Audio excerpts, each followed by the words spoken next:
Charter Act of 1833 जो था वो it ended the activities of East India company as a commercial body. इसके बाद अब ये सिर्फ एक एडमिनिस्ट्रेटिव बॉडी रह गया था। इसने डिप्राइव किया governor of Bombay and Madras of their legislative powers. फिर it made the governor general of Bengal as governor general of India. और चार्टर एक्ट ऑफ 1853 था जिसने ओपन कंपटीशन इंट्रोड्यूस किया सिस्टम ऑफ सिलेक्शन और रिक्रूटमेंट के लिए। फिर government of India act of 1858 जो वो एक्ट ऑफ गुड गवर्नमेंट भी कहा जाता है। British government was given supreme control over the company's affair through Pitt's India Act of 1784। ठीक है। फिर इंडियन काउंसिल एक्ट ऑफ 1861 जो है ये डिसेंट्रलाइजेशन स्टार्ट किया by restoring legislative power to Bombay and Madras presidencies. उसने वाइसरॉय को एम्पावर किया to issue ordinances without concurrence of legislative council during an emergency. ये इसने वाइसरॉय को एम्पावर किया to issue ordinance without concurrence of the legislative council. फिर fundamental rights जो है ये नेगेटिव है as they prohibit the state from doing certain things. They are justiciable. Political democracy establish करता है। They have legal sanction. They promote the welfare of the individual. They do not require any legislation for implementation. The court are bound to declare any a law violative of any of the fundamental rights is unconstitutional. जबकि directive principle जो है वो है positive, they are non justiciable.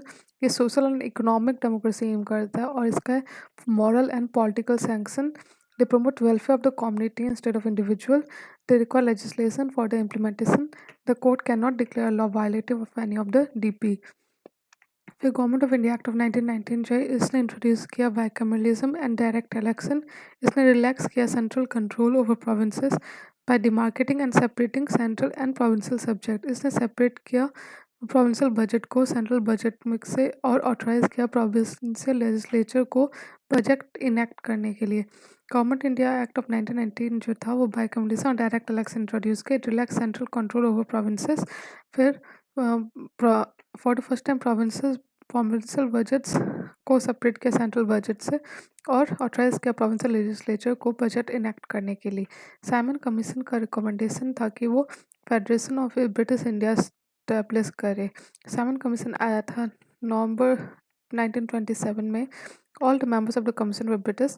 उसका recommendation था the abolition of dyarchy, establishment of federation, extension of responsible government in the provinces, princely states, continuation of a communal electorate and so on। तो the notion of freedom, next question है the notion of freedom क्या है? इसका मतलब absence of external constraint or condition in which people can develop their abilities। So it's wrong to say that all decisions should be made collectively to enjoy freedom। Moreover, in order to be free, an individual should be able to make decisions individually and not just collectively। Question number 8 है कि constitutional provision aims at protecting linguistic interest of minorities in the state। President can direct official recognition of a minority language in a state। फिर the president may issue such direction to any state as he considers necessary or proper for securing the provision of such facilities। तो there is no such provision for reservation in constituency। ठीक है। Ninth question है कि communal award restricted separate electorate for Muslim, Sikh, Indian, Christian, Anglo-Indian and Europeans only। White paper on constitutional reform जो prepare हुआ था वो नेहरू ने किया था, जवाहरलाल नेहरू ने। Communal award. फिर 10th क्वेश्चन है कि government of India act of 1935 जो है ये it abolish dyarchy in the provinces और उसकी जगह प्रोविंशियल ऑटोनॉमी इंट्रोड्यूस किया। It provided for establishment of all India federation. It abolished the Council of India established by Government of India Act of 1858। The Constitution जो है वो does not deal with the problem of acquisition or loss of citizen। जो person migrate किए थे पाकिस्तान में from India after March 1 1947 but later बाद में आ गए वापस India for resettlement, Indian citizen बन सकते हैं। तो constitution deals with citizenship from article 5 to 11 the part 2, लेकिन it contents neither any permanent nor any elaborate provision in this regard. ठीक है, तो वो फ्री छोड़ रखा है ताकि असेंबली इस बारे में डिसाइड कर सके। फिर 12th क्वेश्चन है कि इंडियन इंडिपेंडेंस एक्ट ऑफ 1947 जो था ये एम्पावर करता है कॉन्स्टिट्यूएंट असेंबली को of the two dominion to frame and adopt any constitution for the respective nations। It granted freedom to the Indian princely states either to join the Dominion of India या फिर free रहे या फिर Pakistan join कर ले. It provided for partition of India और two dominion independent dominions of India and Pakistan. ठीक है. फिर नेक्स्ट क्वेश्चन है कि लियाकत अली जो था वो मिनिस्टर ऑफ फिनांस थे इन इंटरिम गवर्नमेंट 1946. ठीक है. फिर जवाहरलाल नेहरू थे वो एक्सटर्नल अफेयर्स और कॉमनवेल्थ के थे. सरदार वल्लभ भाई Patel home information and broadcasting के थे. राजेंद्र प्रसाद थे फूड एंड एग्रीकल्चर के. जॉन मथई थे इंडस्ट्रीज एंड सप्लाईज के. फिर जगजीवन राम थे लेबर के. सरदार बलदेव सिंह थे डिफेंस के. CH Bhabha work mines and power. Liaquat Ali Khan finance. Abdul Rab Nishtar posts and air. Asaf Ali railway and transport. C Rajagopalachari education and arts. फिर आई चुंडीगढ़ कॉमर्स के थे. गज नफर अली खान हेल्थ के थे. जोगिंदर नाथ मंडल लॉ के. तो the idea of constituent assembly सबसे पहले first put forward by M N Roy in the year 1934. तो demand for constituent assembly accept किया था ब्रिटिश ने अगस्त ऑफर 1940 के थ्रू. 1942 सर स्टैफोर्ड क्रिप्स ने मेंबर जो कि एक कैबिनेट के मेंबर थे came to India with a draft proposal to frame an of an independent constitution. The Cripps proposal जो था वो रिजेक्ट कर दिया गया मुस्लिम लीग के द्वारा which wanted India to be divided into two autonomous state. Finally cabinet mission आया जिसने रिजेक्ट किया टू कॉन्स्टिट्यूंट असेंबली और एक it put forward a scheme for constituent assembly which more less satisfied the Muslim League. तो फिर नेक्स्ट क्वेश्चन है कि the composition of this constituent assembly के बारे में. तो constituent assembly was partly elected and partly nominated body. Seats were allotted on basis of population. ठीक है. तो कॉन्स्टिट्यूंट असेंबली जो था वो कॉन्स्टिट्यूट हुआ था नवंबर 1946 under the scheme formulated by the cabinet mission plan. जो फंक्शंस थे वह perform by constituent assembly other than making Indian constitution. इसने अडॉप्ट किया नेशनल फ्लैग जुलाई 22 1947 को. इसने इलेक्ट किया डॉक्टर राजेंद्र प्रसाद को as the first president of India on January 24, 1950. It ratified India's membership of the Commonwealth. कब तो मई 1949. तो मई 1949 हो गया कॉमनवेल्थ. फिर जुलाई 22 1947 हो गया नेशनल फ्लैग. जनवरी 24 1950 हो गया नेशनल एंथम. जनवरी 24 1950 हो गया नेशनल सॉन्ग. जनवरी 24 1950 हो गया राजेंद्र प्रसाद. फिर राजेंद्र प्रसाद जो थे वो स्टेयरिंग कमेटी के थे. फिर Jawaharlal Nehru union powers committee. Jawaharlal Nehru union constitution committee. Sardar Patel provincial constitution committee. Ambedkar हो गया ड्राफ्टिंग कमेटी. सरदार पटेल हो गया advisory committee on fundamental rights minority tribal. फिर JB कृपलानी हो गया fundamental rights on sub committee. HC Mukherjee हो गया minority sub committee. Gopinath Bordoloi हो गए north east frontier tribal area and Assam excluded and partially excluded area sub committee. AB Thakkar हो गए excluded and partially excluded area other than those in Assam. फिर doctor Rajendra प्रसाद हुए rules of procedure committee. Jawaharlal Nehru हुए states committee. Rajendra Prasad हुए steering committee. फिर article 1 जो है वो डील करता है name and union territory and name and territory of the union. फिर आर्टिकल 3 जो है वो डील करता है formation of new states and alteration of boundaries. Article 123 deal करता है with the power of president to promulgate ordinance. फिर Mysore province जो है उसने सबसे ज़्यादा हाईएस्ट नंबर ऑफ मेंबर गए थे कॉन्स्टिट्यूंट असेंबली में प्रिंसली स्टेट्स में.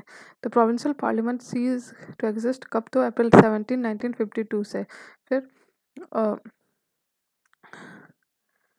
सम प्रोविज़न जो कि सिटीजनशिप या इलेक्शन या पार्लियामेंट से रिलेट करते थे जैसे article 5 6 7 8 9 63 24 26 etcetera came into force on November 26 1949. जो बाकी थे वो कम आए तो आए जनवरी 26 1950 को. तो इंडियन इंडिपेंडेंस एक्ट ऑफ 1957 और government of India act of 1935 था with all enactments amending or supplementing the later acts were repealed.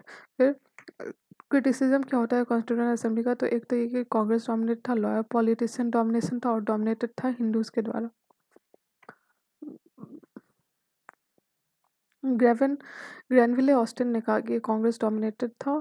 फिर लॉयर पॉलिटिशियन डोमिनेटेड था. फिर लॉर्ड विष्णु साइमन ने कहा था कि it's a body of Hindus.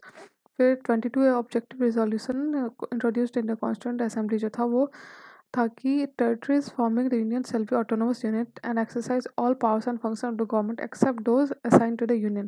फिर all powers of Indian shall be guaranteed and secured equality of status and opportunity along with equality before law.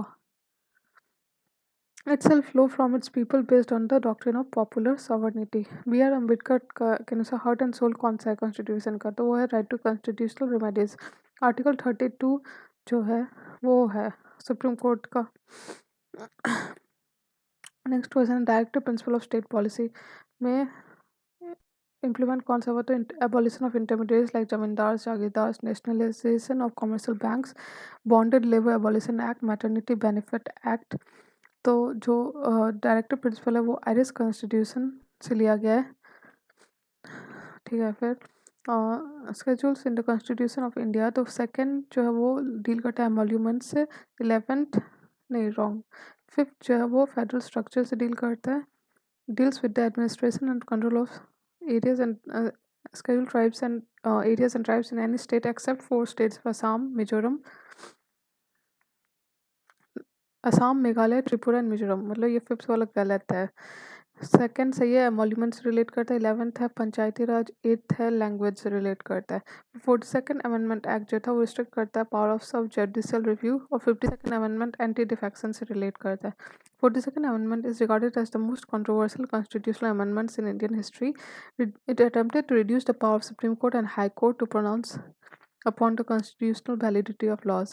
52nd Amendment जो है वो added 10 schedule which led to the process by which legislature may be disqualified on grounds of defection. फिर एलिफेंटाइन size of constitution क्यों है, क्योंकि एक single constitution है, centre और स्टेट दोनों के लिए। Influence of the government of India act of 1935 और डोमिनेंस था लीगल ल्यूमिनर का। और historical factors, geographical factor, historical factor, single constitution, dominance of legal ल्यूमिनर।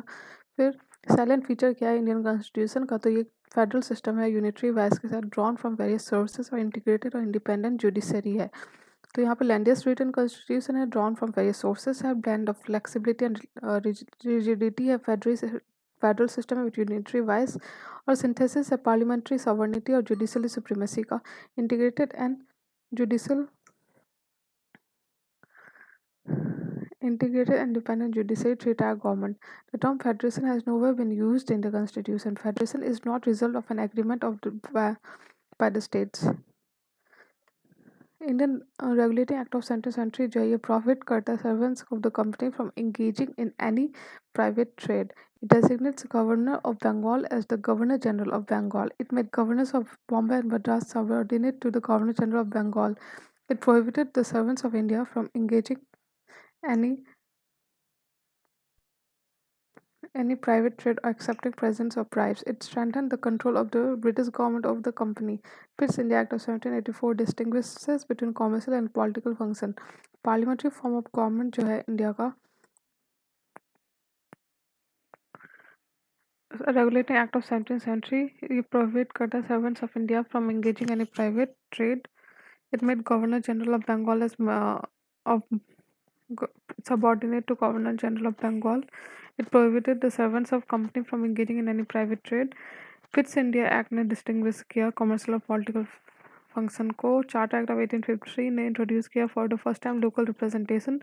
Parliamentary form of government का फीचर क्या है, तो पहला तो डिसोल्यूशन ऑफ लोअर हाउस और मिनिस्टर का membership in the legislature, collective responsibility of the legislature to the of the executive to the legislature, presence of nominal and real executives, majority party rule, membership of minister in the legislature। फिर supreme court के बारे में, it is the guardian of fundamental rights of the citizen of the Indian Constitution and it is the highest court of appeal in India. फिर democratic constitution would lose credibility if the people behind framing the constitution were unelected. Borrows heavily from other constitution of other nation, we would not have acknowledged the framing of the constitution as just and democratic if it would have been if the Constituent Assembly of India would have been consistent of British administrators and only members of princely states. Okay, Constitution does not serve this function, which is distributing economic resources. क्या function करता है, तो coordinates between member of nation, allocation of power in the nation, brings in a rule of law in a society. फिर जो Minerva mills case था 1980 में, उसमें court ने हेल्ड किया कि Indian constitution is founded on the bedrock of balance between fundamental rights and DP. DPSP are fundamental in the governance of the country, and itself be the duty of the state to apply these principles in making laws. Next question है कि the original constitution did not provide for fundamental duties of the citizen. ये amendment के through हुआ. Rights and duties of the citizen are को related and inseparable. 86th constitutional amendment act था 2002 का, जिसने एक और फंडामेंटल ड्यूटी ऐड किया. 42nd amendment of 1976 on the recommendation of Swaran Singh committee. They were added during the operation of internal emergency, that is 1975 to 77. फिर which of the provision of the constitution provides for secular character. एक था कि the preamble secures to all citizens of India liberty of faith, belief and worship. फिर no person shall be compelled to pay any tax किसी particular religion को promote करने के लिए. It is like states shall endeavor to secure सारे citizens के लिए uniform civil code. फिर ये जो सेकुलर वर्ड है वो ऐड हुआ था 42nd अमेंडमेंट के थ्रू. जो प्रियम्बल है उसने लिबर्टी फेथ और वर्शिप के लिए ये किया. तो आर्टिकल 14 है कि state shall not deny to any person equality before law और equal protection of law. Article 15 कहता है कि state shall not discriminate against any citizen. किस बेसिस पे? तो रिलीजन के बेसिस पे. आर्टिकल 16 है कि equality of opportunity for all citizen in matter of public employment. फिर आर्टिकल 25 है कि freedom of conscience and right to freely profess practice and propagate any religion. Article 26 है कि every religious denomination shall have the right to manage its religious affair. 27 है कि no person shall be compelled to pay any tax किसी particular religion को promote करने के लिए. Article 28 है कि no religious instruction shall be provided in any educational institution जो कि state के द्वारा maintained हो. आर्टिकल 29 है कि any section of the citizen shall have the right to conserve उनका डिस्टिंक्ट लैंग्वेज स्क्रिप्ट या फिर कल्चर. फिर है कि आर्टिकल 30 कहता है कि all minorities shall have the right to establish and administer educational institution of their choice. Article 44 कहता है कि the state shall endeavour to secure for all citizen uniform civil code. फिर federation government of India act of 1935 से लिया गया federal scheme office of governor judiciary public service commission emergency provisions. फिर British constitution से लिया गया parliamentary government rule of law legislative procedure single citizenship cabinet system writs parliamentary privileges and bicameralism. US constitution से लिया गया fundamental rights independence of judiciary judicial review impeachment of the president removal of supreme court and high court and post of vice president. US constitution से directive principle लिया गया. फिर nomination of member लिया गया राज्यसभा का. मेथड ऑफ इलेक्शन लिया गया president का. कैनेडियन कॉन्स्टिट्यूशन से लिया गया कि federation with strong centre wasting of residuary power in the centre appointment of state governor by the centre और एडवाइजरी जुरिस्डिक्शन सुप्रीम कोर्ट का. ऑस्ट्रेलियन कॉन्स्टिट्यूशन से लिया गया concurrent list freedom of trade commerce and intercourse and joint sitting of to houses of parliament. फिर Weimar constitution से लिया गया suspension of fundamental rights during emergency. Soviet constitution से लिया गया fundamental ideals and duties and ideal of justice as social economic and political in the preamble. इस schedule जो वो रिकॉग्नाइज करता है कौन सी लैंग्वेज? तो संस्कृत और हिंदी. तो 22 लैंग्वेज अभी Assamese Bengali Bodo Dogri Gujarat Hindi Kannada Kashmiri Konkan Maithili Malayalam Manipuri Marathi Nepali Odia Punjabi Sanskrit Santhali Sindhi Tamil Telugu and Urdu. English is not recognised under its schedule. Sindhi जो है वो ऐड हुआ था 21st अमेंडमेंट के थ्रू. कोंकणी मणिपुरी एंड नेपाली जो ऐड हुए थे 71st के थ्रू. और बोडो डोगरी मैथिली एंड संथाली हुए थे 92nd के through. Idea of residuary power जो है वो बोरोड है कनाडा से. It is directive principle France से principle of liberty equality fraternity Canadian से quasi federal form of government. फिर रेसिडुअल पावर फिर यूनाइटेड स्टेट्स से charter of fundamental rights power of judicial review and independence of judiciary. British से first past the post parliamentary form of government ideal of rule of law institution of the speaker and his role law making procedure. South Asia में जो है constitutional monarchy कहाँ है? तो भूटान में है. Parliamentary form of government. ठीक है. Myanmar recently transformed from a military rule to democracy. ठीक है. फिर है कि प्रियम्बल ने डिक्लेयर किया था कि India to be sovereign socialist secular democratic and republic polity. Source of authority जो है प्रियम्बल के अनुसार वो from the people of India है, ना कि प्रेसिडेंट। नेचर क्या है कि sovereign socialist secular democratic republic, objective है justice, liberty, equality and fraternity. फिर डेट ऑफ अडॉप्शन है November 26, 1949। फिर राइट्स एंड प्रिविलेजेस करता है सिटीजन्स ऑफ इंडिया को और डिनाई करता है एलियंस को। तो कौन कौन सा? राइट अगेंस्ट डिस्क्रिमिनेशन और RRCSP मतलब रिलीजन, रेस, कास्ट, सेक्स और प्लेस ऑफ बर्थ। दूसरा right of equality of opportunity in matter of public employment. तीसरा है कल्चरल एंड एजुकेशनल राइट्स, जो कि आर्टिकल 29 एंड 30। तो आर्टिकल 15, आर्टिकल 16, आर्टिकल 19 जो कि freedom of speech and expression है, 29 एंड 30। फिर right to vote, right to contest for membership of parliament, फिर right to hold certain public office, that is president of India, vice president, जज, ये सब allowed नहीं है। फिर अटॉर्नी जनरल अलाउड नहीं है, एडवोकेट जनरल का पोजीशन अलाउड नहीं है, ठीक है। फिर बेरूबारी यूनियन केस जो है उसमें सुप्रीम कोर्ट ने स्पेसिफिकली ओपिनियन दिया था कि प्रियम्बल पार्ट नहीं है कॉन्स्टिट्यूशन का। केशवानंद भारती केस में सुप्रीम कोर्ट ने रिजेक्ट कर दिया अर्लियर ओपिनियन जिसके अनुसार preamble is a part of the constitution.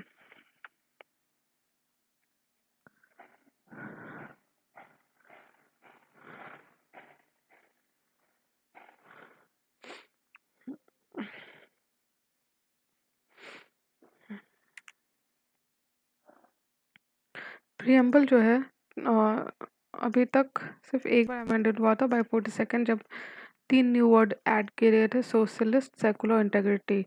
ये एक नॉन जस्टिसेबल है। पार्लियामेंट्री रिफॉर्म जो है उसके अनुसार depend official majority in the central legislative council but allowed the provincial legislative council to have non official majority.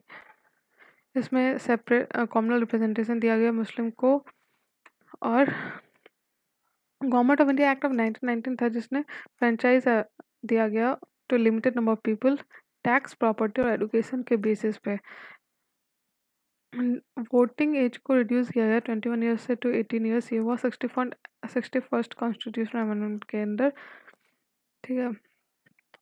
फिर इंडियन मॉडल ऑफ सेकुलरिज्म जो है वो वायलेटेड है अगर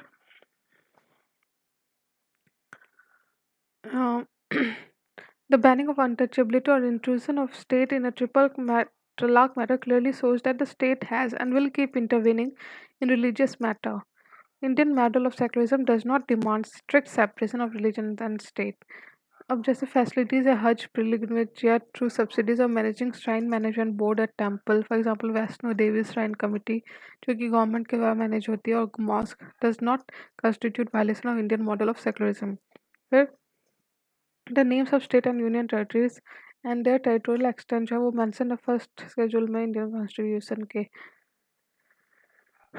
आर्टिकल 1 के अनुसार जो इंडिया का है वो भी क्लासिफाइड है 3 कैटेगरी में, territories of the state, union territory और जो कि टेरिटरी एक्वायर किया जा सकता है गवर्नमेंट में के द्वारा।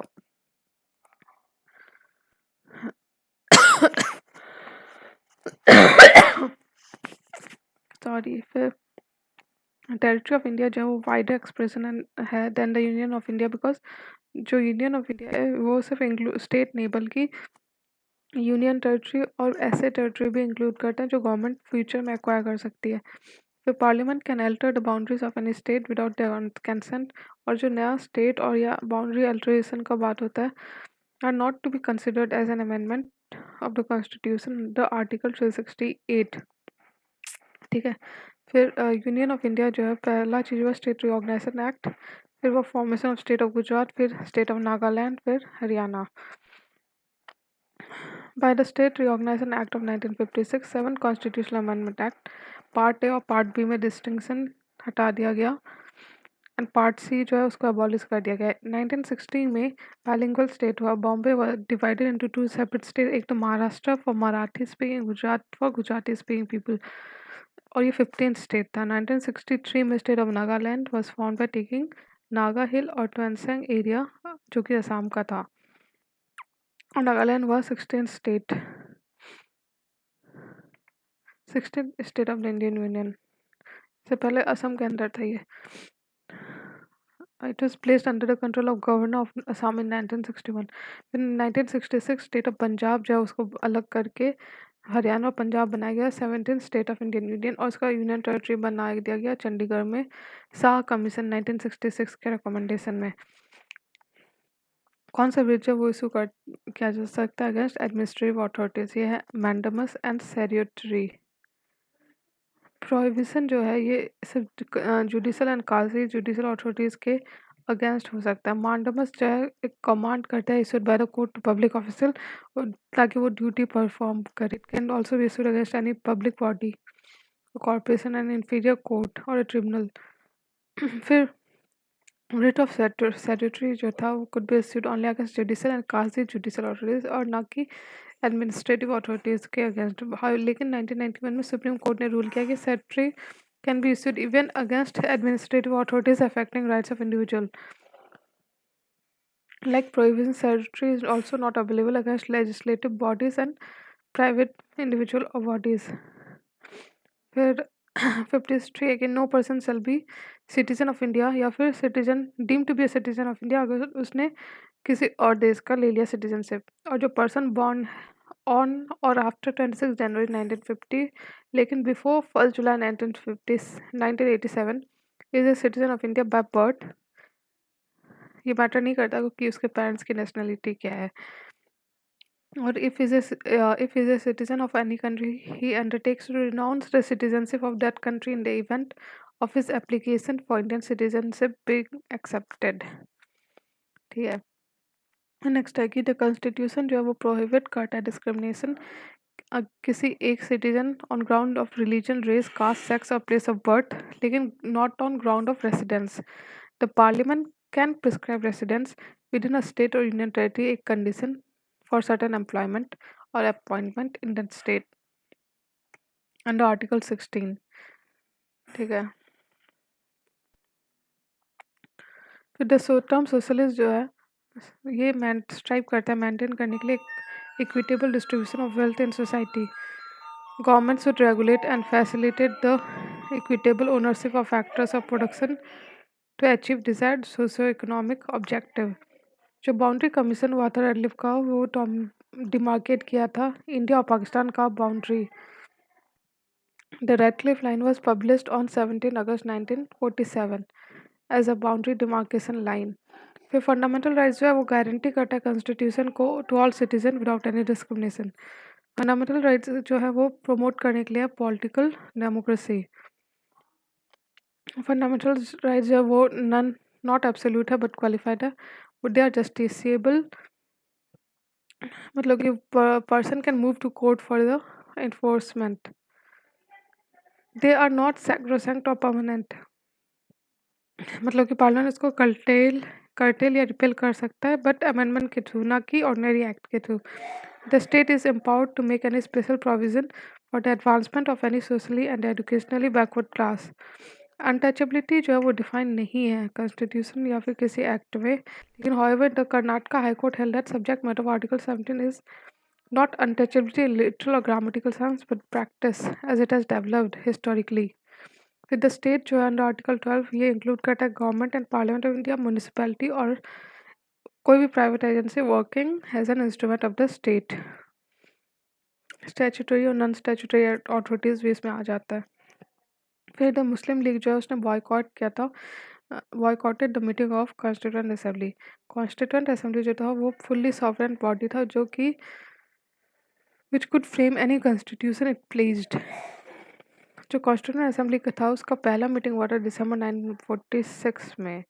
मुस्लिम लीग ने बॉयकॉट किया था meeting and insisted on a separate state of Pakistan. तो जो मीटिंग था वो सिर्फ 211 मेंबर ने अटेंड किया था। सच्चिदानंद सिन्हा जो थे सबसे ओल्डेस्ट मेंबर थे, was elected as temporary president of the assembly, जो कि एक फ्रेंच का प्रैक्टिस था। इंडियन इंडिपेंडेंस एक्ट 19 ने ये 3 चेंजेस किए। एक तो assembly was made a fully sovereign body which could frame any constitution placed। The act empowered the assembly to abrogate or alter any law जो कि ब्रिटिश के द्वारा बनाया गया था। फिर all the citizens are given right to practice any profession या फिर कोई भी ऑक्यूपेशन, ट्रेड और बिजनेस कैरी ऑन करने के लिए। राइट टू स्ट्राइक एक फंडामेंटल राइट नहीं है। The entry of outsider in travel area is restricted to protect the distinctive culture, language, custom, and manner of ST and to safeguard their traditional vocation and properties against exploitation. सारे citizens को right दिया जाता है right to practice any profession or to carry on any occupation. With the preamble to the Indian Constitution जो है वो objective resolution पे based है. 42nd अमेंडमेंट के थ्रू इसको अमेंड किया गया जो कि 3 न्यू वर्ड ऐड किए socialist secular integrity a right is only possible only when one makes a claim that is equally possible for other. Right not only indicates that the state must do, they also suggest that the state must refrain from doing. Yeah, it does not include right to equality, does not include right of the accused and convicts. The right to equality includes equality before law, equal protection of law, prohibition on discrimination on grounds of religion, equal access to shops, bathing, cards, hostel, etc., equality of opportunity in employment, abolition of titles, abolition of untouchability. Article 22 जो है वो right देता है person को right for person who is arrested और डिटर्न right to consult या फिर defended bye legal practitioner उसको मैजिस्ट्रेट के सामने 24 घंटे के अंदर प्रोड्यूस करो राइट टू बी इन्फॉर्म्ड कि किस ग्राउंड पे उसका अरेस्ट हुआ है फिर मार्शल लॉ का है कि ये सिर्फ फंडामेंटल राइट्स को अफेक्ट करता है it has no specific provision in the country अब मार्शल लॉ का है कि it affects only fundamental rights it suspends the government and ordinary law court it is impose to restore the breakdown of law and order due to any reason it is imposed in some specific area of the country और पांचवा है कि it has no specific provision in the constitution ये एक implicit है national emergency का है कि it affects not only fundamental rights but also central state relation distribution of revenue and legislative power दूसरा है कि it continues the government and ordinary law courts it can be imposed only on three grounds war external aggression or armed rebellion चौथा है कि it is imposed in either in whole country और in any part of it पांचवा है कि it has specific and detail provision in the constitution ये explicit है ठीक है फिर directive principle of state policy जो है उसके अनुसार डायरेक्टिव प्रिंसिपल जो है वो रिसेंबल करता है इंस्ट्रूमेंट ऑफ इंस्ट्रक्शन जो कि enumerated in the government of India act of 1935 directive principle जो है वो हेल्प करता है कोर्ट को एग्जामिन करने में और डिटरमाइन करने में constitutional validity of law they aim at realising the high ideals of justice liberty equality and fraternity जो कि प्रियम्बल में है फिर socialist principle of directive principle of state policy है जो उसमें है कि to make provision for just and human condition for work and maternity relief to raise the level of nutrition and standard of living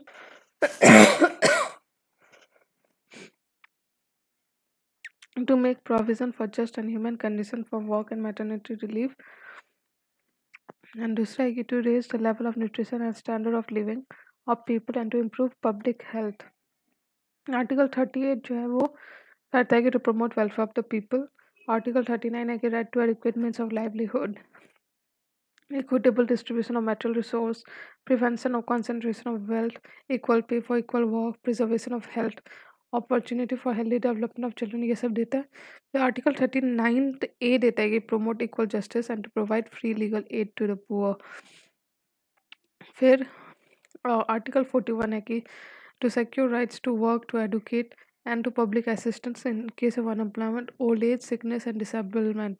Article 42 है to make provision for just and human condition for work and maternity relief. Article 43 है to secure a living wage, decent standard of life, social and cultural opportunities. Article 43A है to secure the participation of workers in the management of industries. Article 47 है to raise the level of nutrition and the standard of living. फिर 42nd amendment act है 1976 का वो है कि to promote equal justice and to provide legal aid to the poor, to protect monuments, places, and objectives of artistic or historic interests which are declared to be of national importance. जो 42nd amendment था उसके अंदर article 39 में हुआ कि to secure opportunities for healthy development फिर article 39A था जो इसमें कि था to promote equal justice and to provide free legal aid to the poor फिर 43A है जिसमें है कि participation of workers in the management of industries फिर आर्टिकल 48A है जो कि है to protect and improve environment and to safeguard forest and wildlife. Directive principle and fundamental duties जो है उसमें दोनों में है। कंजर्वेशन ऑफ एनवायरनमेंट के बारे में दोनों में है, एनवायरनमेंट कंजर्वेशन और चाइल्ड एडुकेशन। ठीक है, आर्टिकल 51 जो है, it shall be duty of every citizen of India to abide by the constitution and respect its ideals, the national flag and national anthem. दूसरा है कि to cherish and follow noble ideals that inspire the national freedom struggle. Third है कि to uphold and protect the sovereignty, unity and integrity. चौथा है कि to defend the country and render national service, जब ऐसा कहा जाए तो। फिर है कि to promote harmony and spirit of common brotherhood among all people of India. फिर है कि the value and preserve rich heritage of the country. फिर protect and improve the natural environment including lakes, rivers, wildlife। फिर है कि to develop scientific temper, humanism and spirit of inquiry। फिर है to safeguard public property and abjure violence, to strive towards excellence in all sphere of individual and collective activity। Lastly ये 86th amendment के through add हुआ कि opportunities for education to his child award. ठीक है, फिर part 4 में है कि इंडियन कॉन्स्टिट्यूशन के की claim of SC and ST into public service. दूसरा कि मदर टंग में इंस्ट्रक्शन मिले टू लिंग्विस्टिक माइनॉरिटी चिल्ड्रन। फिर हिंदी लैंग्वेज के डेवलपमेंट के बारे में all the given statements are correct, मतलब कि claim of SC and STs to service, article 335 in part 16 instruction in mother tongue, ये वो article 350A in part 17 and development of Hindi language, ये वो article 351 in part 17। best characterizes a nation state, ये होगा कि a legal or political entity which is also a cultural and social entity। फिर 74 है कि an amendment to constitution can be initiated in parliament only. ठीक है, an amendment can be initiated only by the introduction of a bill for the purpose in either house of the parliament. ये member के द्वारा भी हो सकता है, private member के द्वारा भी हो सकता है। It must also be ratified by the legislature of half of the states by simple majority if it relates to federal provision of the constitution. ठीक है, तो बेसिक स्ट्रक्चर क्या है, तो यह है सेकुलर कैरेक्टर होता है कॉन्स्टिट्यूशन का, जुडिशियल रिव्यू होता है, रूल ऑफ लॉ होता है, प्रिंसिपल रीजनेबलनेस होता है। ये सब कुछ बेसिक स्ट्रक्चर है।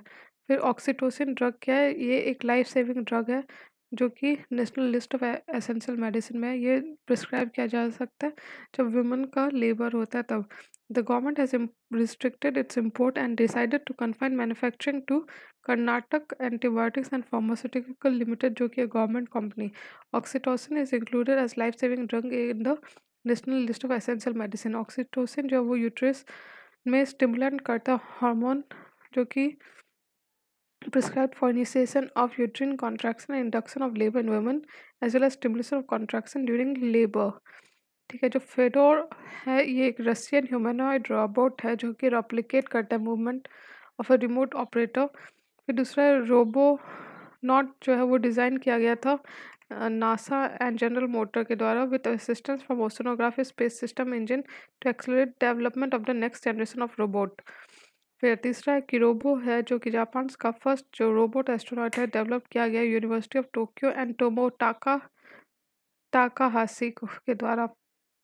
78 है कि माइक्रोप्लास्टिक्स जो है can come in form of microbeads which are small manufactured plastic beads used in health and beauty products. Recently जो है WHO looked into specific impact of microplastics in tap and bottled water।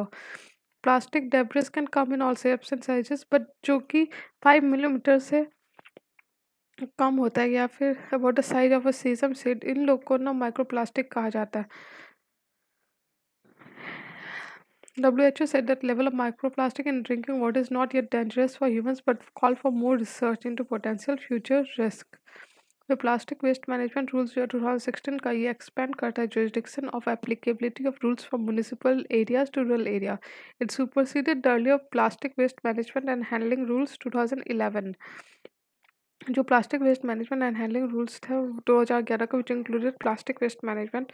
The government has notified the plastic waste management rules 2016 in separation of the earlier plastic waste rules. इसका जो aim है expand करना jurisdiction of applicability municipal area to rural area. फिर next है कि Bimal Jalan committee बनी थी to review the economic capital framework of the central bank. ठीक है। नेक्स्ट है कि ग्लोबल कोल कोल कंजम्पशन। एशिया जो वर्ल्ड्स लार्जेस्ट प्रोड्यूसर है और कंज्यूमर है कोल का, जो कि अकाउंट करता है 75% ग्लोबल डिमांड का। साउथ ईस्ट एशिया जो है वो इज द ओनली रीजन जहाँ पे कोल का शेयर और power generation grew last year. ठीक है। China is the world's largest consumer followed by India, Japan, South Korea. फिर एम सैंड जो है ये manufactured sand is a substitute of river sand for concrete construction. It does not contain organic and soluble compounds that affects the setting time and properties of cement. ये manufacture होता है using technology like high carbon steel heat rock and then rock on rock process. इसका जो size जो होता है वो 4.75 mm से भी कम होता है। रिसेंटली नासा का MMS finds its first interplanetary sock. Interplanetary shock are a type of collision-less shock, one where particles transfer energy to electromagnetic field instead of directly bouncing into one another. NASA ने launch किया था magnetospheric multi scale mission 2015 में। फिर geographical indication के बारे में, under department for promotion of industry and internal trade has registered 4 new GI। Mizo का पुंचई मिजो पुंचई ये मिजोरम का है। Tirur betel leaf worth Kerala का। पलानी पंचमृतम वर्ग तमिलनाडु का। टोलो फुहान जो है ये medium heavy Vivian good quality fabric है मिजोरम का। मिजो पुचाल जो है कलरफुल मिजो सॉल है टेक्स्ट है मिजोरम का। फिर तिरूर बेटल वाइन है केरला का। और फिर पलानी अभिषेका प्रसादम है जो कि लॉर्ड दंड्यूत पानी स्वामी के ये टेम्पल में मिलता है। अरुलमिगु दंडया दंडयुत्ता पनीस्वामी टेम्पल। फिर नेक्स्ट है कि कोंडा पाली टॉयज ये कल्चरल आइकन है आंध्र प्रदेश का, इसको GI टैग मिला हुआ है। फिर नेक्स्ट है कि nap RT1 gene link to schizophrenia. It aims to shed more light on the mental illness. ये जो कोलैबोरेशन है इंडिया और ऑस्ट्रेलिया के बीच में। फिर मेराइन एनिमल डगोंग जो है ये is a vulnerable species, high risk and endangered in the wild. They are largely dependent on seagrass communities for subsistence and is thus restricted to the coastal habitats. ठीक है। Because 2022 है वो relate करता है banking system के में। Is a medium term strategy in line with global bank central plan to strengthen regulatory and supervisory mechanism. Water stress index जो है ये सब national water stress index is form by the London based risk analytics firm Verisk Maplecroft. The study says that Chennai is tip of the iceberg for Asia's water-stressed cities. It lists India as the 46th highest risk country in the world. What's most worrying is that 11 of India's 20 largest cities face an extreme risk of water stress. फिर सांची स्तूपा के बारे में कि Sanchi is regarded as one of the first monastic stupa. Sanchi stupa जो है is one of India's primary Buddhist sites and contains some of the oldest structures of the country. Buddha कभी भी सांची नहीं गए थे. Neither did foreign travelers like Mansang, who have extensively documented the holy Buddhist circuit in India but did not mention Sanchi in his writing. फिर next है कि nutrient based subsidy scheme जो है इसे under this scheme a fixed amount of subsidy decided on annual basis is provided on each grade of subsidized phosphatic and potassic fertilizer. India में urea जो है वो कंट्रोल्ड फर्टिलाइजर है and is sold at statutory notified uniform sale price. The cabinet committee जो economic affair है उसने approve किया proposal for the department of fertilisers for fixation of nutrient based subsidy rates for P&K fertilizer for the year 2019-20. NBS scheme for fertilizer was initiated in the year 2010. फिर next है संकल्प scheme जो है Sankalp is an outcome oriented centrally sponsored scheme ministry of skill development and entrepreneur का इसका focus है कि overall skilling ecosystem both centre and state. फिर the project is implemented with support of World Bank. ठीक है। In line with objective of national skill development mission. फिर consumer protection bill 2019 के अंदर क्या इंट्रोड्यूस किया गया? तो पहला तो right to file complaint from anywhere, right to seek compensation, right to protect consumer as a class, right to seek a hearing through video conferencing, फिर राइट टू नो कि क्यों एक कंप्लेंट रिजेक्ट हुआ। फिर ई वर्जन ऑफ रोजगार समाचार जो है वो लॉन्च किया गया ministry of information and broadcasting के द्वारा। फिर शिलोंग डिक्लेरेशन जो है वो ई गवर्नेंस से रिलेट करता है। फिर रोपू न्यूक्लियर प्लांट जो है वो कंस्ट्रक्ट हुआ है बांग्लादेश में। नेक्स्ट है कि डिफेंस प्लानिंग कमिटी जो है ये इंडो रशियन है, रोपू जो है वो इंडो रशियन है। नेक्स्ट है defence planning committee, it is mandate to prepare a draft national security strategy. फिर डिफेंस प्लानिंग कमिटी से senior making decision making mechanism created in April 2018 by the central government. तो ये जो chair होगा ये किया जाएगा नेशनल सिक्योरिटी एडवाइजर के द्वारा, and the chief of integrated staff in the ministry of defence will be the member secretary of DPC and is headquarter will be the secretariat for the committee. ये report करेगा defence ministry को। फिर 98 world's largest solar park जो है 2000 megawatt का, जिसका नाम है शक्ति स्थल, वो स्टार्ट किया है कर्नाटक में। Pavagada solar plant has an area of 30,000 acre in Karnataka। फिर 99 महर्षि वज्रयान व्यास सम्मान, ये जो है इसमें presidential award carries a certificate of honour और memento and one time cash prize of ₹1,00,000। जी अवार्ड स्टार्ट हुआ था 2002 में, is given to selected young scholar in the age group of 30 to 45 years. Last है कि स्वतंत्र सैनिक सम्मान योजना, इसका एम है to provide pension to freedom fighters and the eligible dependent. ठीक है। फिर it is implemented by ministry of home affairs and not ministry of social justice.